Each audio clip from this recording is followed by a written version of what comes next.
Hey guys, tonight we are heading out to the wide open plains of the American West. Picture yourself at the tail end of a long day, the sun dipping below the horizon, painting the sky in dusty streaks of pink and orange. Your boots are heavy with dirt, your shirt smells of sweat and horse, and you can feel the weight of the trail pulling at your bones. You're not done yet, not by a long shot. That's the funny thing about cowboy life. The real work always seems to start when the day should be winding down. You probably won't survive this, at least not without wishing you were back in a world where showers, Netflix and bug spray exist. So before you get comfortable, take a moment to like the video and subscribe, but only if you genuinely enjoy what I do here. And hey, I'd love it if you dropped your location and the time you're listening down in the comments. Now, dim the lights, maybe turn on a fan for that soft background hum, and let's ease into tonight's journey together. You trudge back to the campsite, boots sinking into the dry grass. Dust clouds puff with every step, clinging to your trousers. The herd has finally settled down, lowing quietly under the fading sky.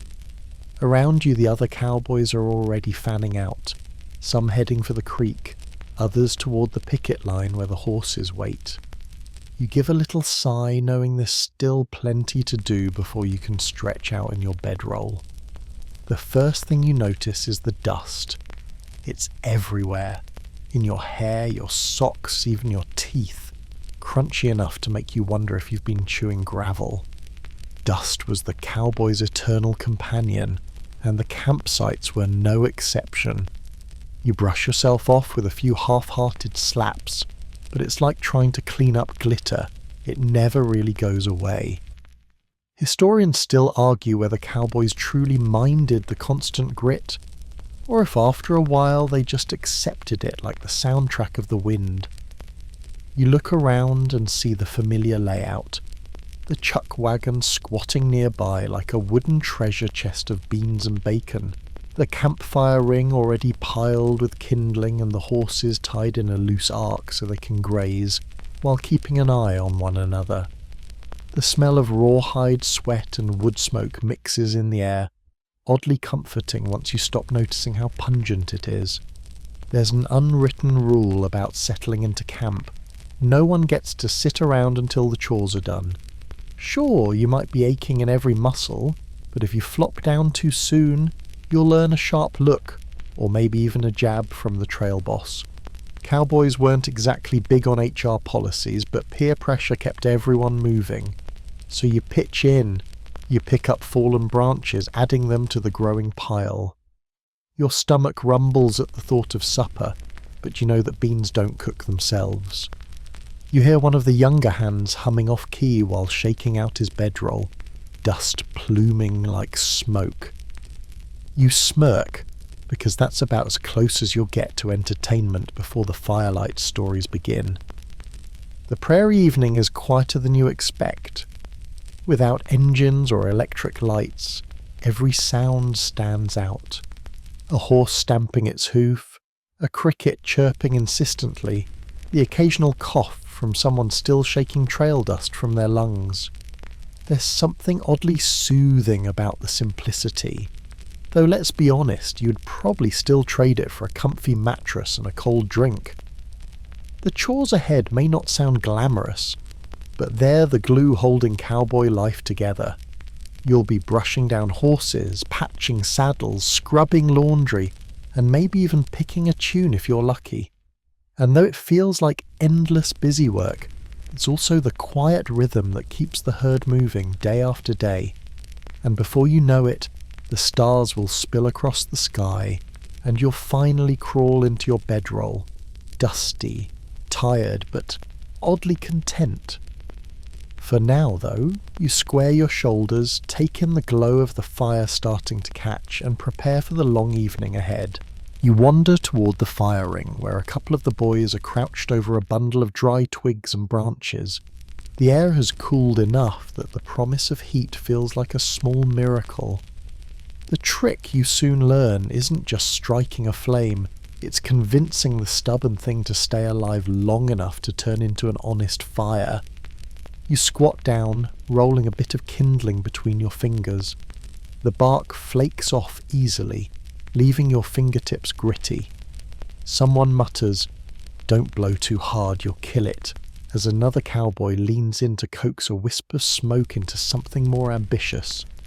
You take a turn fanning the embers, careful not to let them wink out. It's a delicate dance between too much air and not enough. Coffee is waiting, or at least the promise of it. The battered pot sits ready, dented from years of trail life, but still serviceable. Cowboys prized that pot above nearly anything else. Some swore they'd ride 20 extra miles if it meant hot coffee at the end. You pour in the grounds, already imagining the bitter kick that'll keep you awake during night guard duty. Historians still argue whether cowboys really drank the coffee straight black, or if some secretly tossed-in sugar pilfered from the chuck wagon. Either way, it was strong enough to peel paint. You feed the fire carefully, stacking branches in a rough pyramid. Sparks leap skyward, tiny stars racing to join the real constellations overhead. The glow licks across your boots, warming the leather that spent all day brushing through dry prairie grass. There's a comfort in watching flames grow steady, a small victory in a world where so much feels beyond your control. It's funny. Cowboys often joked that they spent half their lives herding cattle and the other half herding sparks. Windy nights could scatter embers onto bedrolls or even into the grass, and nobody wanted to be the reason for a runaway fire.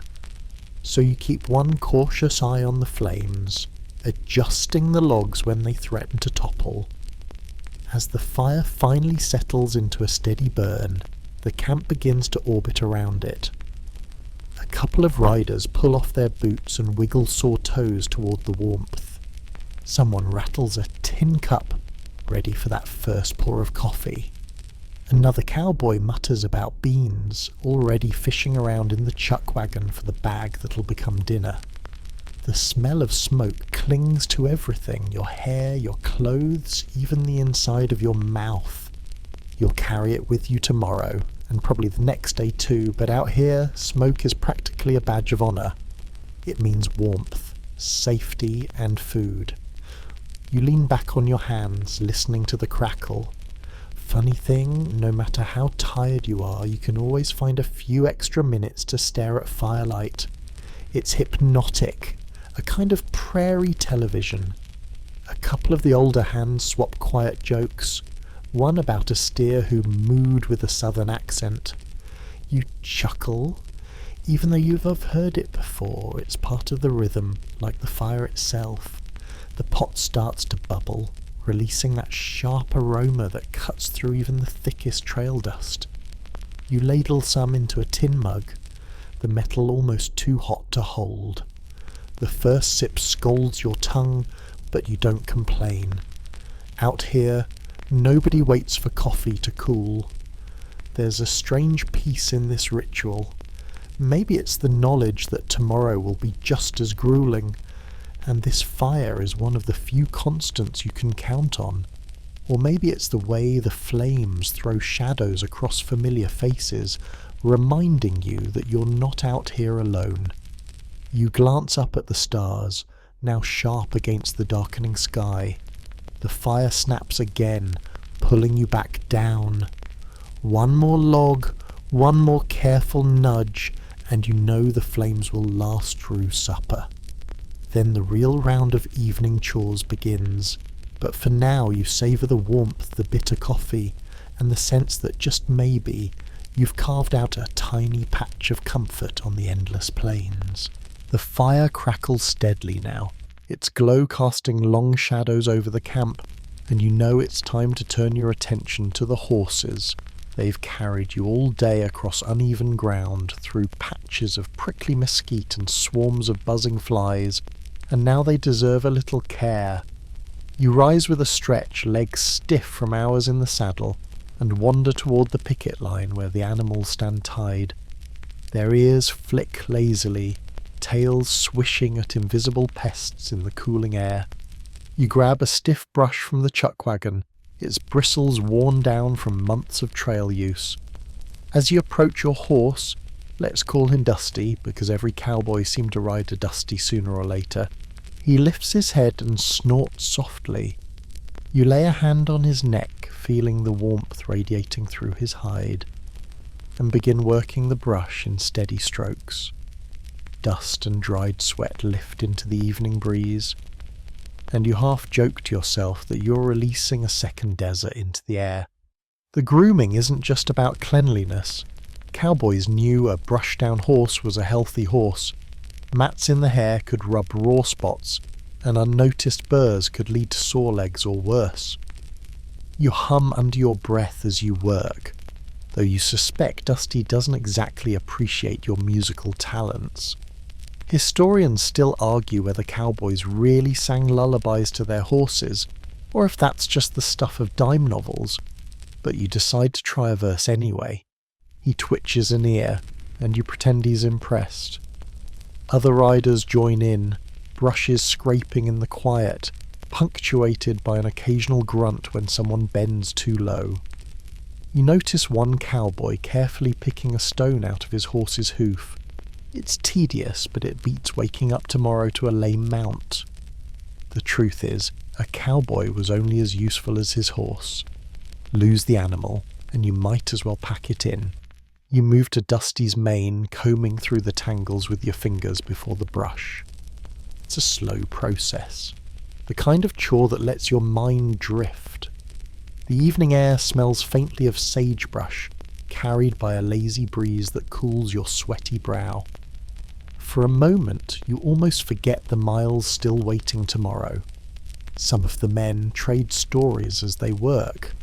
One brags about a horse that supposedly outran a train, though you suspect that tail is as crooked as a gambler's smile. Another swears his horse can tell when a storm's coming, stamping nervously hours before the first clouds roll in. You chuckle, because truth or not, it passes the time. Once the brushing's done, you check the tack, straps, buckles, and the worn leather saddle. You'll patch any tears later, but for now you want to be sure Dusty can rest easy without sore spots. He nudges your shoulder with his nose, maybe looking for a treat, though you only have a few tired pats to offer. By the time you finish, the sun has slipped fully away, leaving a pale wash of moonlight over the prairie. Dusty lowers his head to graze on the sparse grass, and you step back, satisfied he'll be ready for tomorrow's ride. Your shirt is streaked with hair and dirt, your hands smell faintly of horse, and yet there's a strange sense of pride in the quiet routine. You wander back toward the fire, brushing off your trousers again, though the dust seems to laugh at your efforts. Around you the herd shifts lazily, their soft lowing blending with the rhythmic scrape of a guitar someone's starting to pluck by the flames. You smile faintly. Another chore done, another step closer to the promise of sleep, though there are still plenty of tasks waiting before you roll into your bedroll. The firelight flickers against the chuck wagon's sideboards as you crouch down with a roll of leather and a worn-out stitching awl. The horses are brushed and settled, but the evening's far from over. Saddles and gear demand their share of attention, and the last thing you want is a broken strap in the middle of tomorrow's ride. You spread the saddle across a blanket, running your fingers along the leather. It's cracked in places, rough where sun and sweat have dried it out. You dab a bit of grease on a rag and start rubbing it in, the smell sharp and earthy, mix of tallow and dust. The leather drinks it up greedily, darkening under your touch. Out here, a saddle isn't just equipment. It's your chair, your office, and sometimes your bed when the ground gets too cold. Cowboys often said a saddle could outlast the man riding it if cared for properly. Historians still argue whether this was true or just another cowboy tall tale, but when you look at the creases in the leather, you almost believe it. Each mark tells a story, a sudden storm, a long climb, maybe even a tumble or two. You thread a needle with coarse twine, squinting in the firelight. Your fingers are clumsy from the day's ride, but you steady yourself and push through a frayed strap, tugging the stitch tight. The awl slips once, and you mutter under your breath, half amused that even on the quietest nights the gear manages to fight back. Across the fire, another cowboy is working on reins, tongue poking out slightly as he tries to line up the holes. Someone else taps a spur against the ground, testing the tiny rowels to make sure they still spin freely. It's a symphony of small sounds. The scrape of metal, the squeak of leather, the occasional sigh when a stitch refuses to hold. You pause for a moment, flexing your fingers. The smell of supper drifts over from the chuck wagon, beans starting to bubble with that sharp onion tang. Your stomach growls, but you know better than to leave a job half done. Cowboys lived with the knowledge that neglecting a strap tonight could mean a disaster tomorrow, like being tossed from a saddle when a cinch breaks. A quirky tidbit floats through your mind. Some cowboys believed rubbing bacon grease into leather gave it extra flexibility. You chuckle, wondering how many poor saddles ended up smelling like breakfast. Dusty, your horse, would probably approve. You stitch the last loop and tie it off, giving the strap a testing tug. Solid enough. The saddle creaks as you set it aside, and you run a hand across the worn horn, imagining the miles it's carried you already. There's a strange comfort in the routine. Monotonous, yes, but grounding. Nearby, one of the younger riders holds up a repaired bridle like a trophy. Good as new, he declares, though you suspect it'll need fixing again before the week's out. You grin, because optimism is as important on the trail as any tool. When you finally lean back, stretching sore shoulders, the fire pops, sending a small shower of sparks upward. You glance at the pile of gear still waiting for attention, but decide you've done enough for one evening. Tomorrow will bring its own repairs, its own cracked leather and stubborn stitches. For now, you've earned the chance to sit a little closer to the fire, watching the shadows play across the camp. The fire is burning steady now, and the savoury scent drifting from the chuck wagon makes your stomach growl like a restless steer. You shuffle closer, boots crunching over dry grass, and find the cook already elbow deep in the evening's rations. Tonight, like most nights, it's beans and biscuits. Nothing fancy, but out here on the plains, filling is good enough. You help measure the beans, scooping them into the pot where they clatter like small pebbles. They've been soaking since noon, but they still look stubborn, as if daring you to try to soften them. The cook sprinkles in a pinch of salt and a little bacon grease for flavour. You chuckle, remembering that same grease probably doubled earlier as leather conditioner. Cowboys believed in making things do double duty, even if it meant supper tasted faintly like saddle soap.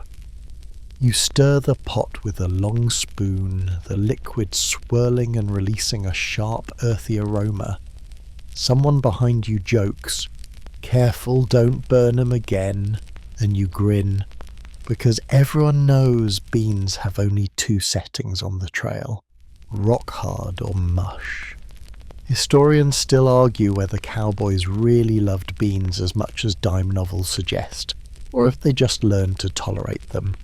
Either way, they were cheap, hearty and easy to carry, so beans it is. While the beans simmer, you turn to the biscuits. Flour dusts your fingers as you knead the dough on a battered tin plate. No rolling pins out here, just the heel of your hand pressing and folding. You pinch off small rounds and drop them into a Dutch oven, tucking it close to the coals. The smell of baking bread soon drifts upward, softening the sharp tang of the beans. Someone digs around in the chuck wagon and triumphantly produces a small jar of molasses. It's a rare treat, and everyone leans closer, eyes shining in the firelight. You can already taste the sweetness cutting through the endless monotony of beans and bacon. The cook warns there's only enough for a spoonful each, but even that feels like luxury. You sit cross-legged as the food cooks, listening to the pop of the fire and the occasional snort from a horse nearby. The younger hand tries to sneak a biscuit early, but the cook smacks his hand away with the spoon. You laugh softly, imagining your own kitchen back home, where waiting for supper didn't require guard duty. When the beans finally soften, you help ladle them into tin plates, steam curling upward into the cool night air. You blow across the surface, testing the heat, then take a bite. They're simple, maybe a little salty, maybe a little bland, but after a day in the saddle, they taste like a feast. The biscuits come out golden on the edges, soft in the middle, and you savour each bite. Someone passes the molasses jar, and you drizzle a thin stream across the bread, licking sticky sweetness from your fingers. A cowboy across from you raises his cup in mock salute. To biscuits, our only proof civilization exists. You grin, because he's not entirely wrong. You finish the meal slowly, stretching it out as long as you can. Out here, food isn't just fuel, it's a ritual. A moment when the dust and weariness fade into the background. You lean back on one elbow, feeling the warmth of the fire against your face, your stomach pleasantly full for the first time all day. As the cook scrapes the pot clean, you know there'll be more chores before bed. But for a few minutes you let yourself just sit, savouring the taste of beans and biscuits, and thinking maybe, just maybe, you could get used to evenings like this. With your stomach finally content from beans and biscuits, you figure it's time to deal with something far less comforting, cleaning your weapons. Out here on the trail you might ride for days without ever firing a shot. But when the moment comes, you can't afford a pistol that jams or a rifle that misfires. So with a sigh you grab the cleaning kit from the chuck wagon and settle closer to the firelight. You lay your revolver across your lap, its steel catching the orange glow. Dust from the day clings to every crevice, and the faint smell of old gunpowder lingers. Carefully, you open the cylinder, tapping it against your palm until tiny flecks of dirt fall free. The brush scratches softly as you work, each stroke scraping away the grit of the trail. You joke to yourself that you've probably cleaned your revolver more often than you've washed your socks, which, if you're being honest, might actually be true. A couple of the other cowboys follow suit, pulling their rifles closer and breaking them down piece by piece. It's a quiet ritual, almost meditative. Historians still argue whether most cowboys ever actually needed their weapons for anything beyond hunting jackrabbits, but every man on the trail carried his own just in case. Rustlers, wild animals, or even just the threat of them were enough to keep your cleaning cloth moving. You dab a bit of oil onto the rag, rubbing it along the barrel until the metal shines faintly. The scent is sharp, mixing oddly with the lingering sweetness of molasses from supper. You can almost hear your old trail boss reminding you, "A clean gun's a loyal friend, a dirty one'll get you killed." As you swab the chamber, one of the younger hands tells a story about a cowboy he knew, who claimed his revolver shot straighter if you whispered nice things to it. You chuckle softly, thinking Dusty the horse would probably agree with that logic. Another cowboy across the fire smirks and says, "That gun must have had a better personality than the man." The camp erupts in quiet laughter, echoing just enough to bounce off the prairie air. You test the cylinder, spinning it smoothly before clicking it back into place. The sound is oddly satisfying, a tiny reassurance that tomorrow, if you need it, the gun will fire without complaint. You holster it again, the leather creaking as if in approval. Then comes the rifle, longer, more cumbersome, but equally important. You slide the rod down the barrel, listening to the faint scrape as it dislodges stubborn grit. It's tedious work, but there's something calming in the repetition. Out here, so much is unpredictable. Storms, stampedes, the moods of a trail boss. But cleaning your gun is one of the few tasks with clear results. As the fire burns lower, the weapons gleam faintly in the light. You rub the last bit of oil into the stock, running your thumb along the grain of the wood.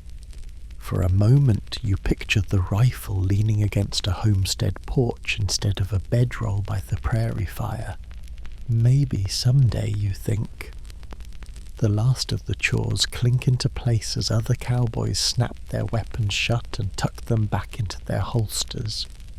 The night has grown cooler, the air brushing gently across your face, carrying with it the faint sound of a coyote howling in the distance. You pause, hand resting on your revolver, and smile faintly. At least tonight, you know it's ready. The coyote's call fades into the distance, and you realize there's still one chore you can't avoid, no matter how much you'd rather skip it: laundry. Out here, shirts and socks take a beating, and unless you want to smell like a saddle blanket forever, you've got to haul yourself down to the creek. With a reluctant grunt, you grab the small sack of dirt-streaked clothes and start walking, the cool night air brushing against your face. The creek gurgles softly under the moonlight, silver ripples breaking around smooth stones. You kneel down, already wincing at the thought of how cold the water's going to be. Rolling up your sleeves, you plunge a shirt into the stream, and sure enough, the icy bite makes you gasp. You scrub it against a rock, watching little clouds of brown trail dust swirl away into the current. Cowboys used soap when they had it, but more often it was just elbow grease and running water. It doesn't take long before your fingers feel numb, and you half joke to yourself that this is less laundry and more medieval punishment.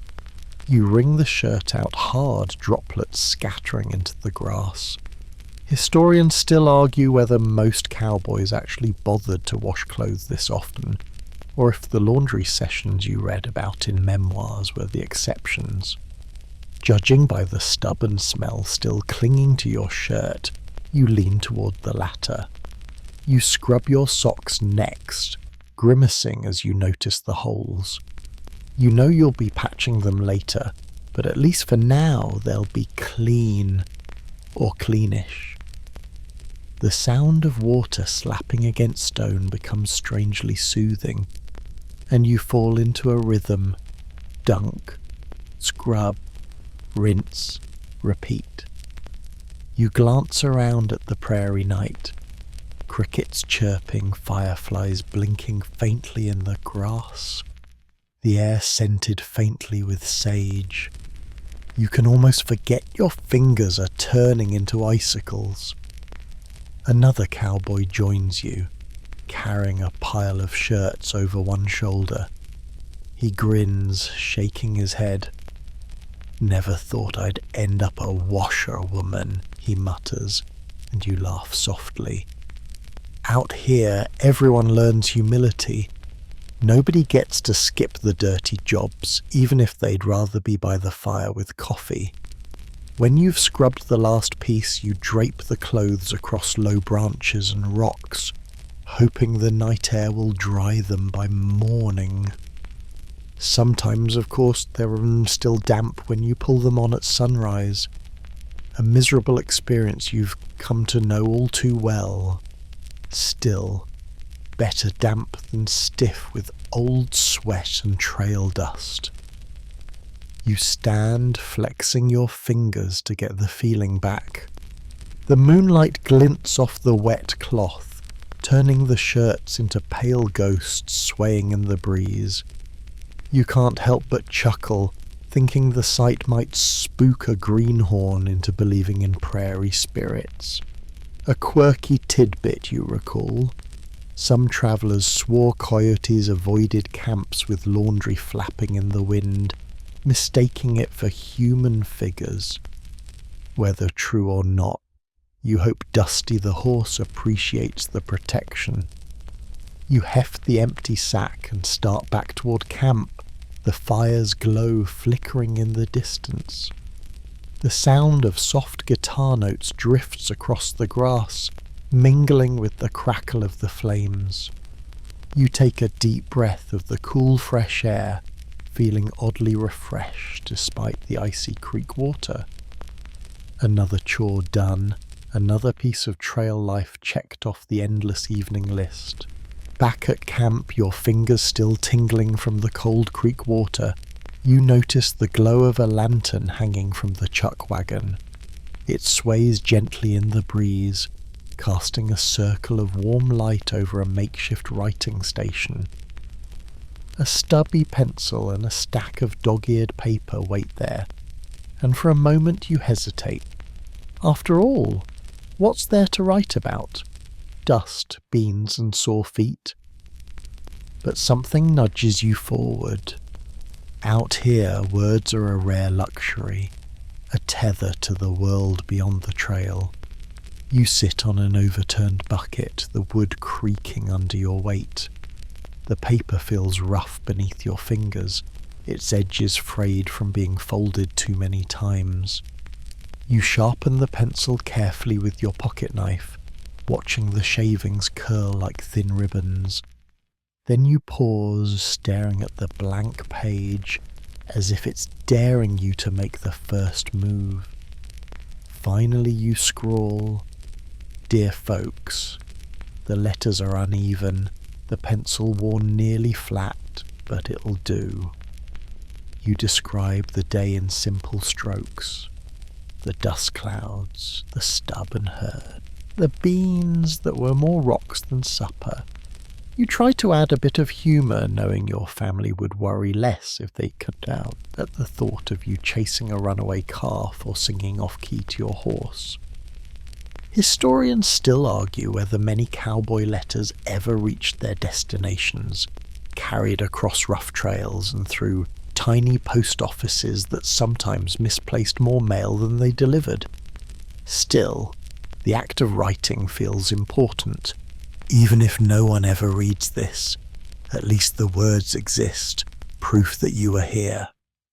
You pause to flex your cramping hand, listening to the guitar strum faintly nearby. Someone starts humming along, the tune low and steady, and it blends with the scratch of your pencil across the page. You add a note about the stars tonight, scattered like spilled salt across the sky. You wonder if your folks are looking at the same sky, miles and miles away. A quirky tidbit drifts through your memory.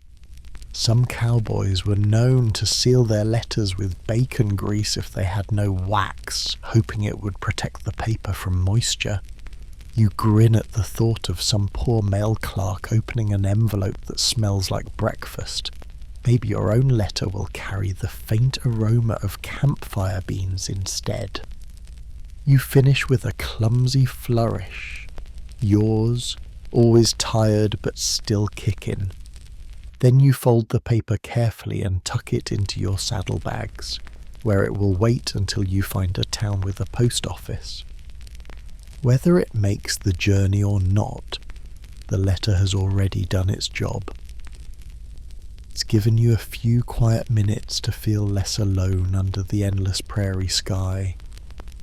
As you blow out the lantern, the camp settles deeper into the hush of evening. Horses shuffle softly, the fire pops once more, and the guitar's tune fades into the background hum of the night. You lean back, letting the cool air wash over you, the words you just wrote lingering like a secret prayer carried on the breeze. The lantern is out, but the campfire still burns low and steady, a warm beacon pulling everyone closer. You shuffle over with your bedroll under one arm, but you don't spread it just yet. It's time for what might be the best chore of the night, not one the trail boss orders, but one that happens naturally. Storytelling. You drop down onto a patch of grass, the fire crackling in front of you. Around the circle, faces glow orange, eyes reflecting sparks as if holding tiny embers of their own. One cowboy clears his throat, tilting his hat back, and begins, "Now, I once knew a steer so stubborn it refused to walk unless you sang to it. You grin because you've heard the story before, but it doesn't matter. Out here, repetition's half the charm. The tales drift from bragging to outright nonsense. A fellow on the far side claims he saw a jackrabbit big enough to chase a coyote. Someone else swears he once rode through a rainstorm so heavy the river ran uphill.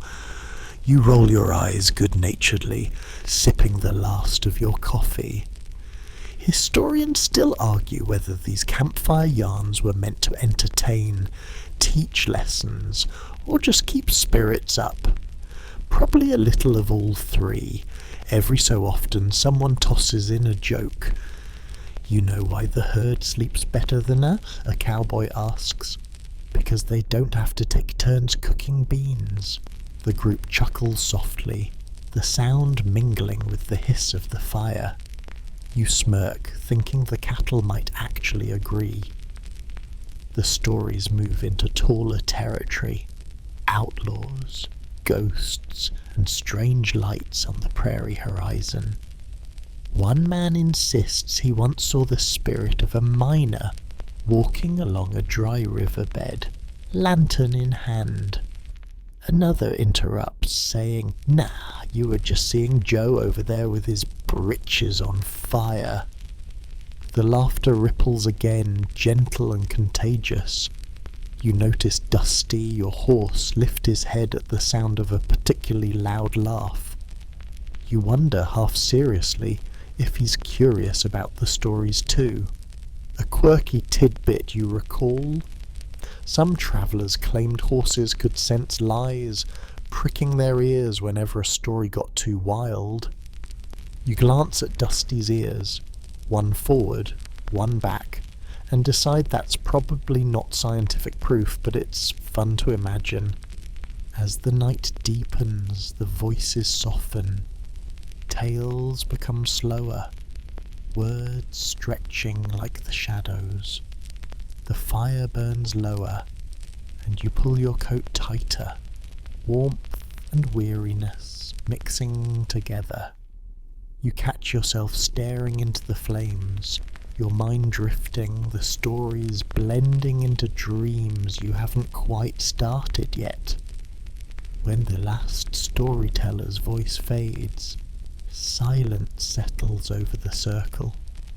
Only the crackle of the fire and the occasional shuffle of hooves break the quiet.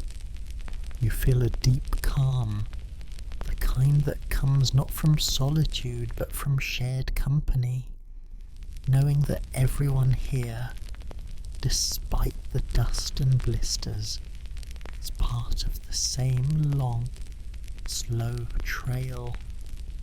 You stretch, yawning quietly, and think maybe it's time to lay out that bedroll. But there are still a few more evening chores waiting, even if this one, swapping tall tales, might just be your favourite.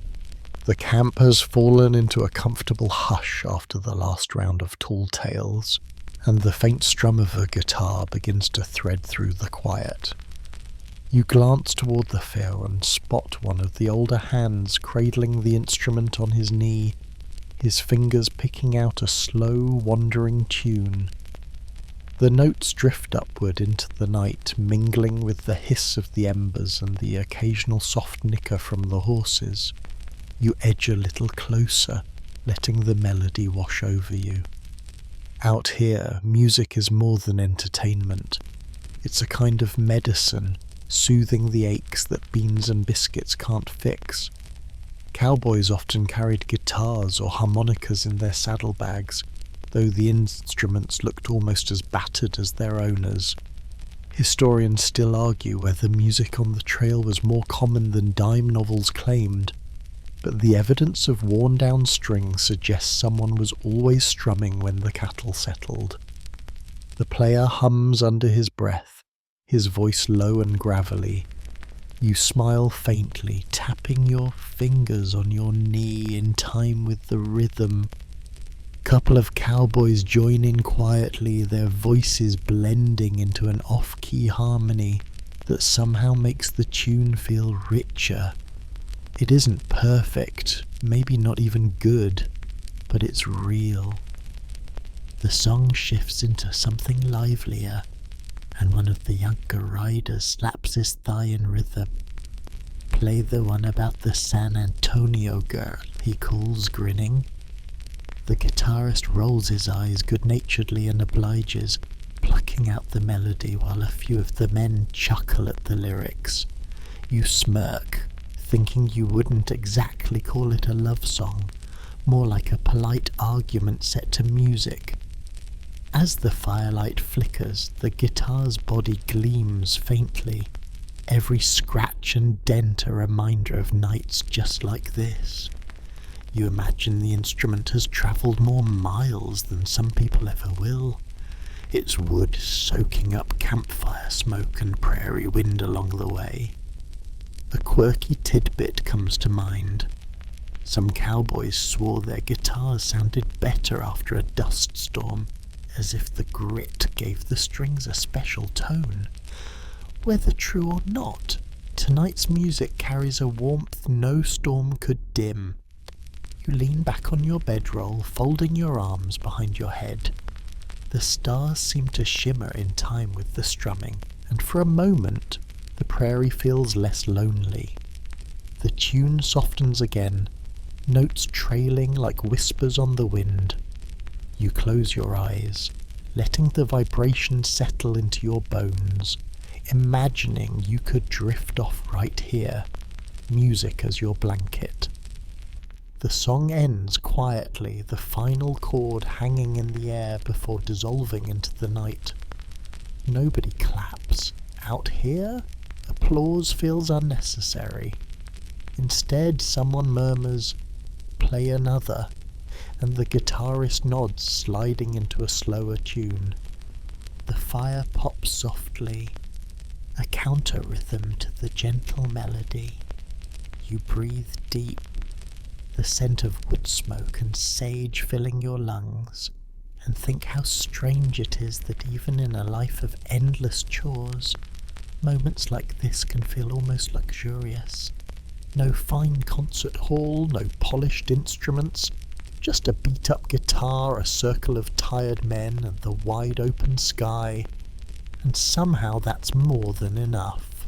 The last notes of the guitar fade, and with them the camp slides into an even quieter rhythm. A few men stretch out in their bedrolls, muttering good nights, but you know your turn at guard duty has arrived. You stand with a sigh, brushing dust off your trousers, and tighten your coat against the cool prairie air. You grab your rifle not because you expect to fire it tonight, but because the presence of it feels like a shield. Then you set off, boots whispering through the grass, circling the edge of the herd. The cattle shift lazily in the moonlight, soft lowing blending with the rustle of hooves against dirt. The stars above are so sharp they look close enough to touch. You tilt your head back for a moment, letting the vastness of it sink in. Nights like this can feel endless, but they also carry a strange peace.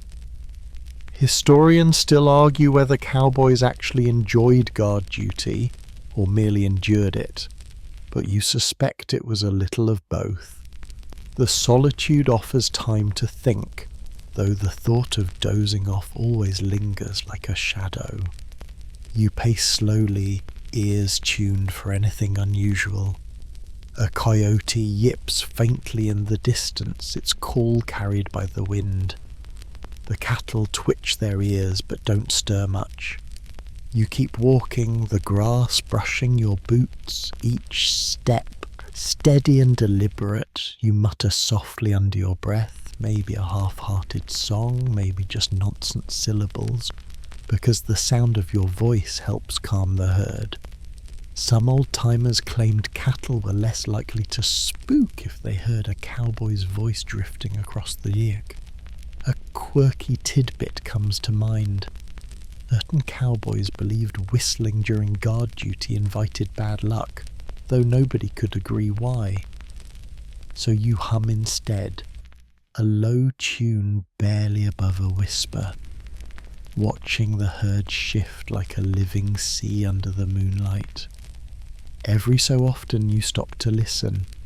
The night is alive with small sounds, crickets chirping, an owl hooting from somewhere unseen, the faint creak of a saddle as a horse shifts its weight. Your breath fogs slightly in the cool air, drifting away like smoke. You think about the letter you wrote earlier, tucked safely in your saddlebag, and wonder if your folks would believe this part, the loneliness of standing watch while hundreds of animals breathe around you. You circle back near the campfire, where another cowboy nods at you sleepily before pulling his blanket tighter. You give him a small wave, then turn back into the darkness, rifle resting against your shoulder. The minutes stretch into hours. You walk, pause, listen, repeat. The cattle chew lazily, tails swishing, there are shadows long and strange in the moonlight. You find yourself counting them in your head without meaning to, like the numbers are little stepping stones to keep your mind from wandering too far. When your shift finally ends, you feel the weight of weariness pressing hard. Another cowboy rises to take your place, and you pass him a quiet, "All clear." As you return to the fire, you're grateful for the warmth waiting there, knowing your bedroll is one step closer. The fire greets you with a soft glow as you return from guard duty, but you know better than to head straight for your bedroll. Your boots, stubborn companions that they are, have taken another day's beating. You sit down heavily, tugging one off with a grunt, and wiggle your sore toes in the cool night air. They're red and raw, the socks thin enough to let the grass poke through. You pull a small kit from your saddlebag, a needle, coarse thread, and a scrap of leather you've been saving. Tonight's chore is patching boots and socks, tedious, but the kind of job that keeps you walking tomorrow. Cowboys joked that a man could do without soap, but never without needle and thread. Historians still argue whether most carried full sewing kits, but the ones who did probably smiled more on the trail. You start with the sock, holding it up to the firelight. The hole gapes like a tiny mouth, mocking you. With clumsy fingers, you thread the needle and begin stitching in a slow circle, pulling the fabric together until the gap closes. The result isn't pretty, more lump than smooth, but you grin softly, thinking no one's judging fashion out here. A cowboy nearby groans as he tugs off his own boots. "Feels like I've been walking barefoot on cactus," he mutters. You chuckle, nodding in agreement, your own heels aching. He sets to work patching too, and soon the quiet camp is filled with the soft scratch of thread through cloth and leather. Next comes the boot. You run your hand along the cracked leather, remembering how many miles it's carried you. The sole is wearing thin, and you press the patch into place, working the needle carefully through the tough material. It's stubborn, resisting every push, and you mutter under your breath, imagining the boot laughing at your struggle. Still, stitch by stitch, the patch holds. A quirky tidbit flickers in your memory. Some cowboys swore by stuffing newspaper, or even pages torn from dime novels, into their boots for extra insulation. You don't have a novel handy tonight, but you figure the patched leather will do the trick. You finish the repair, tying the thread off with a small flourish, and flex the boot experimentally. It creaks, stiff but solid, ready for another day. You set it aside, leaning back to let the firelight warm your tired hands. The quiet repetition of the task calms you, as if each stitch sows a bit of peace into the evening. You glance around and see others bent over their own repairs, faces softened in the glow. It strikes you that despite the dust and sweat, there's something strangely homey about this circle of men mending socks under the stars. When you finally slide the patched sock back on, the fabric feels snug, almost comforting. You chuckle to yourself, thinking it might be the closest you'll come to luxury out here. Another chore done, another small victory against the endless wear of the trail. You stretch your arms, yawning, and glance toward the herd. Soon you'll need to check on them again, but for now you savour the quiet triumph of a mended boot, knowing tomorrow's miles won't be quite as cruel. You rise slowly from your spot by the fire, stretching your arms until your shoulders pop. The boots and socks are patched, but the evening's not finished. One last necessary task tugs at you, counting the herd. It's not glamorous, not exciting, but it's the kind of chore that keeps the trail boss from blowing his top in the morning. You grab your hat, pull it low against the chill, and step into the pale wash of moonlight. The prairie glimmers silver, the cattle scattered in a loose cluster like boulders dotting the field. Their breath steams in the cool night, rising in faint wisps, and their occasional low moos roll across the grass like soft thunder. You start walking, rifle resting against your shoulder more out of habit than need. Each step crunches softly, your boots pressing into the dry earth. You whisper numbers under your breath. 27, 28. The rhythm as steady as your own heartbeat. The herd stirs lazily, ears twitching at your presence but otherwise content. Historians still argue whether cowboys actually counted every head each night or just made rough estimates. You suspect the truth lies somewhere in between. After all, when you've got several hundred animals spread across a moonlit prairie, exact numbers can be as slippery as water in your hands. As you count, you notice one steer chewing calmly, eyes half closed as if daring you to keep interrupting his dream. Another flicks its tail, swatting at invisible insects.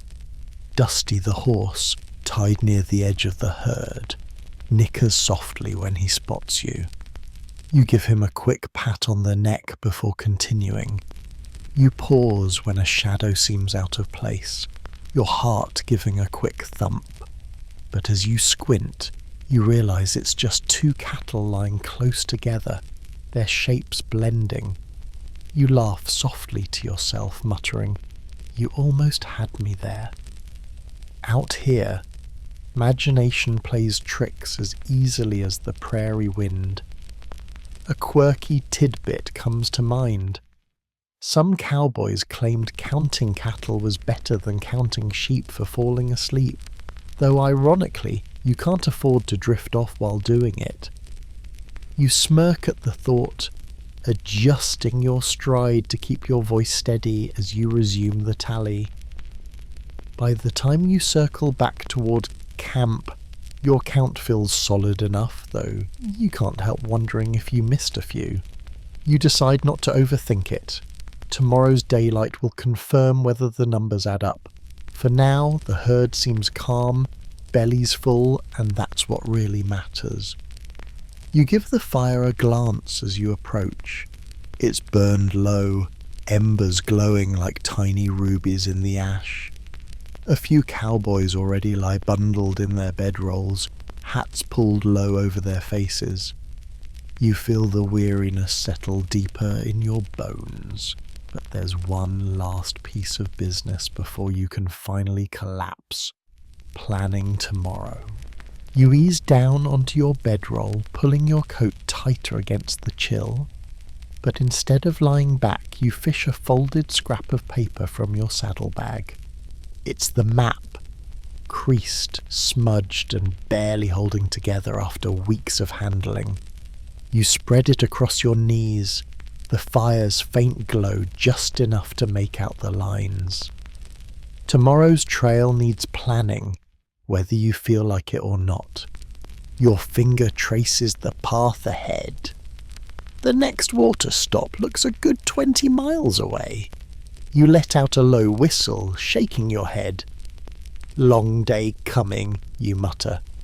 Historians still argue whether trail bosses meticulously plotted every mile, or simply played it by ear, but one thing's certain, water always dictated the schedule. Miss a creek and you'd be leading a thirsty herd across a barren stretch with nothing but dust for company. You glance around the camp. A couple of the older hands have gathered near, peering over your shoulder. One points at a scribble on the map. "That stream's bone dry by August," he warns, his voice low. Another shrugs, saying he once found a spring nearby, though he can't remember exactly where. You chuckle softly. Out here, certainty is as rare as a fresh biscuit. You debate whether to push for the longer route with guaranteed water or risk the shortcut that might save hours. The herd chews softly in the distance, oblivious to your dilemma. A quirky tidbit crosses your mind. Some cowboys swore by letting the lead steer sniff the wind, claiming the animal could smell water miles away. You aren't sure you'd stake your life on bovine instincts, but you file the thought away, just in case. The map itself is a relic, hand-drawn, patched in places with scraps of parchment, its ink faded by sun and sweat. You imagine the men who made it, scratching lines with stubby pens while swatting flies. You smile faintly, wondering if they'd laugh at you now, hunched over the same fragile paper, trying to chart a safe tomorrow. You mark a rough plan in your head. Break camp before dawn, ride steady through the morning, rest the herd at midday, then push hard for the creek before nightfall. It'll be grueling, but better than arriving with half the cattle too thirsty to stand. You sigh, folding the map carefully, as if treating it gently might somehow make tomorrow easier. The fire pops softly, a tiny shower of sparks drifting upward. The map goes back into your saddlebag, and you lean back at last, feeling the prairie grass prick at your elbows. Above, the stars seem endless, each one a silent witness to trails walked long before you ever saddled up. You close your eyes for a moment, letting the cool night air settle over you. Tomorrow will bring its own dust, sweat, and sore muscles, but tonight at least you've got a plan. And that, you remind yourself, is enough. You finally set the saddlebag aside and stretch out fully on your bedroll. The ground is hard, as it always is, lumpy with roots and pebbles that somehow find their way beneath your spine. Still, after the day you've had, it feels like the softest mattress in the world. You tug your blanket up to your chin and settle in, watching the fire's glow fade into a bed of quiet embers. The night air is crisp, brushing against your cheeks as you shift under the blanket. Around you, the camp has gone still. You can hear only the faint rhythm of the cattle breathing, the occasional stamp of a horse's hoof, and the whisper of grass stirred by the wind. You close your eyes for a moment, letting those sounds blend into a lullaby.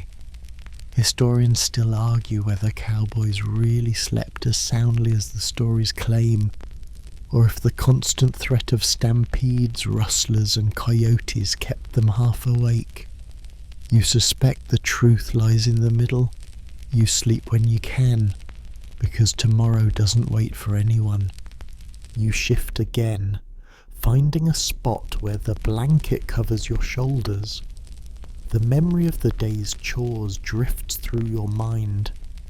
The dust clouds, the stubborn horses, the scrape of your needle through worn leather, the beans and biscuits that somehow tasted better than any restaurant meal. Each task lingers like a quiet echo, a reminder that even the simplest chores carry their own kind of importance. A quirky tidbit floats up as you drift. Some cowboys claimed they dreamed more vividly under the open sky, as if the stars themselves spun stories while they slept. You smile faintly at the thought, eyes half closed, wondering what tales the night might choose for you. The embers dim further, shadows stretching longer across the prairie. Your body relaxes at last, sinking into the bedroll despite the hard ground. Tomorrow will come soon enough, but for now you surrender to the calm, letting the night hold you gently in its vast starlit arms. And now, as you lie there beneath that endless western sky, you feel the world softening. The chores are done, the fire is nearly out, and the prairie breathes around you in its quiet rhythm. The cattle are calm, the horses are resting, and the wind hums through the grass like a lullaby written just for you. You let your body sink deeper into the bedroll, each muscle loosening, each breath falling slower. The sounds you noticed earlier, the whisper of grass, the distant call of an owl, become gentle anchors, guiding you into a space where the day's dust no longer matters. The smell of wood smoke lingers faintly in the air, and familiar, like an old blanket pulled close. There's no rush now. Tomorrow's trail will wait. For this moment you have nothing to do but rest. Your thoughts drift like slow-moving clouds, soft soft and shapeless, passing by without weight. You feel the cool night air brush your skin, steady and soothing, while the earth beneath you cradles your tired body. You close your eyes, letting the last sparks of the fire fade from view. The stars above keep silent watch, their light calm and steady, as if promising you safe passage through the night. So breathe easy, let go of the trail dust, the chores, the long ride still ahead.